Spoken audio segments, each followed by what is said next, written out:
Shri B Gopalakrishnan, നമ്മൾ കുറേ കാലത്തിന് ശേഷമാണ് ഒരു ചർച്ചയ്ക്ക് ഇരിക്കുന്നത്. ഇന്നിപ്പോൾ ഈ നികുതി പരിധി ഉയർത്തിയതൊക്കെ ഉള്ളതുകൊണ്ട് അത് കൊള്ളാവുന്നൊരു കാര്യമാണല്ലോ എന്ന് തോന്നലുണ്ടാവുകയും താങ്കളോട് സന്തോഷത്തോടെ ഒരു ചോദ്യം അഭിനന്ദിച്ചുകൊണ്ട് ചോദിച്ച് തുടങ്ങാമെന്ന് ഞാൻ വിചാരിച്ചാണ്. പക്ഷേ വീണ്ടും ഈ കേരളത്തോടുള്ള അവഗണന, അതിനുശേഷം ജോർജ് കുര്യൻ്റെ പരിഹാസം, BJP ഒരു വിധത്തിലും കേരളത്തെ രക്ഷപ്പെടാൻ അനുവദിക്കില്ല, അല്ലെങ്കിൽ കേരളത്തോട് ഇങ്ങനെ അവഗണന തുടരും എന്നതിൻ്റെ ഒരു തെളിവായിട്ടാണ് ഈ ബജറ്റും വന്നിരിക്കുന്നത്, അല്ലേ ശ്രീ ഗോപാലകൃഷ്ണൻ? എന്തുകൊണ്ടാണ് ഇത്രമാത്രം വലിയ അവഗണന? സനീഷ് എൻ്റെ ഒരു സുഹൃത്താണ്.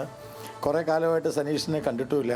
ഞാനും സനീഷും നമ്മൾ ചർച്ചയും കുറേ കാലമായിട്ട് ചെയ്തില്ല. ഞാനാണെങ്കിൽ എൻ്റെ ഒരു ചില പഠനമൊക്കെ ആയിട്ട് ബന്ധപ്പെട്ടും കോടതിയിലെ ചില തിരക്കുമായിട്ട് കഴിഞ്ഞ 2-3 മാസമായിട്ട് ഞാൻ ചർച്ചകളിലൊന്നും പങ്കെടുത്തിരുന്നില്ല. എന്തായാലും അങ്ങയുടെ ഉള്ളിലെ ആ ഒരു രാഷ്ട്രീയം മാറ്റിവെച്ചുകൊണ്ട് അദ്ദേഹം ഈ ചർച്ച ചെയ്യുന്നത് എന്ന ഒരു ബോധ്യത്തിലാണ് ഞാൻ അങ്ങയോട് സംസാരിക്കാനിരിക്കുന്നത്. വാസ്തവത്തിൽ സനീഷെ, ഈ ബജറ്റ് ഏറ്റവും കൂടുതൽ ഗുണകരമാവുന്നത് കേരളത്തിനാണ്. സത്യസന്ധമായിട്ട് നമുക്ക് രാഷ്ട്രീയമൊക്കെ മാറ്റിവെക്കാം. ഇവർ കൊടിക്കുന്ന് സുരേഷും ഗോവിന്ദനും ഒക്കെ പറഞ്ഞത് നോക്കണ്ട. കാരണം ഇന്നലെ എക്കണോമിക് സർവേ വന്നപ്പോഴും ഇന്ന് രാവിലത്തെ ഈ ബഹുമാനപ്പെട്ട കേന്ദ്ര ധനമന്ത്രി നിർമ്മല സീതാരാമൻ ഈ ബജറ്റ് അവതരിപ്പിക്കുന്നതിന് മുമ്പ് ഈ കേരളത്തിലെ രാഷ്ട്രീയക്കാരും കേരളത്തിലെ സാമ്പത്തിക വിദഗ്ധന്മാരും നിങ്ങളുടെ അടക്കം ചാനലിൽ പല ചാനലിലും ഞാനിപ്പോൾ ഇരുന്നു. ആ ചാനലിൽ പറഞ്ഞത് ആദായ നികുതിയുടെ പരിധി ഉയർത്താൻ ഈ ഗവൺമെൻറ് തയ്യാറാവുകയില്ല.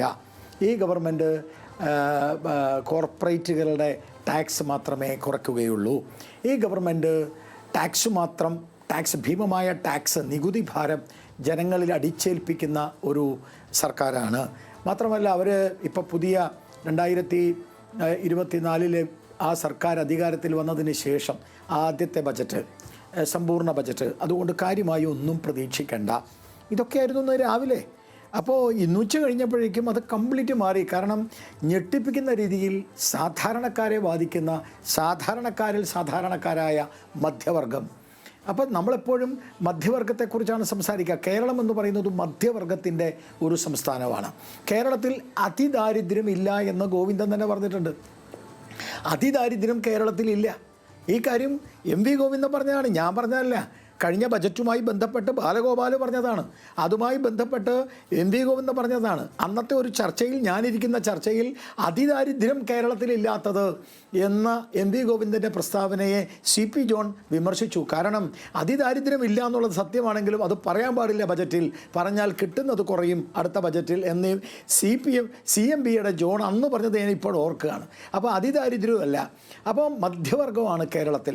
ഈ മധ്യവർഗത്തിന് ഏറ്റവും ഗുണകരമായ ഒരു ബജറ്റാണ് ഇത് എന്നുള്ളത് താങ്കൾക്കും എനിക്കും സത്യസന്ധമായി ബജറ്റിനെ വിശകലനം ചെയ്യുമ്പോൾ പറയാൻ കഴിയും. ഞാൻ ആ 1, 2, 3 അക്കമിട്ട് പറയാം. പക്ഷേ അക്കമിട്ട് പറയുന്നതിന് മുമ്പ് ഞാൻ ഈ ബഹുമാനപ്പെട്ട കേന്ദ്ര ധനമന്ത്രിയെ ഒന്ന് ശ്ലാഘിക്കുവാൻ വേണ്ടിയിട്ട് സന്തോഷപൂർവ്വം, അതൊരു BJPയുടെ ചുമതലപ്പെട്ട സംസ്ഥാന വൈസ് പ്രസിഡന്റ് എന്ന നിലയിലല്ല, ഈ നാട്ടിലെ കേരളീയനും ഈ നാട്ടിലെ എക്കണോമിക്സ് സാമ്പത്തിക വിദ്യാർത്ഥിയും സാമ്പത്തിക മേഖലയിലൊക്കെ പഠിക്കാനൊക്കെ ആഗ്രഹിക്കുന്ന വ്യക്തി എന്ന നിലയിൽ ഈ ബജറ്റിനെ ഞാൻ വല്ലാതെ ശ്ലാഘിക്കുന്നുണ്ട്.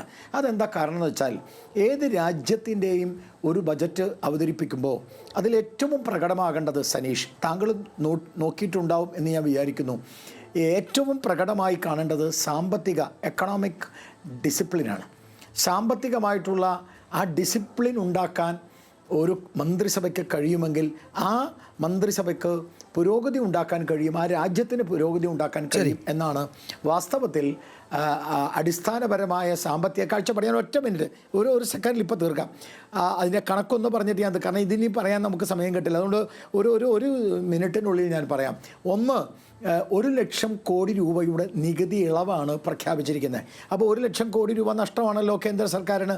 അങ്ങനെ 1,00,000 കോടി രൂപ നഷ്ടം വരുമ്പോൾ സാധാരണ നിലയ്ക്ക് എന്താ ഈ കേരള സർക്കാരൊക്കെ ചെയ്യുന്നത് പോലെ അടച്ചിട്ട വീടിന് വരെ നികുതി കൊടുക്കണം. നികുതി ഭാരം ജനങ്ങൾക്കില്ല. നികുതി ഭാരമില്ല. എന്നാൽ 5 കിലോ അരി കുറച്ചോ? ഇല്ല, 5 കിലോ അരിയുണ്ട്. എന്നാൽ ഗ്രാമീണ ജോലിയുമായി ബന്ധപ്പെട്ട മഹാത്മാഗാന്ധി ജോബ് ക്രിയേഷൻ്റെ പൈസ കുറച്ചോ? ഇല്ല, 86,000 കോടിയുണ്ട്.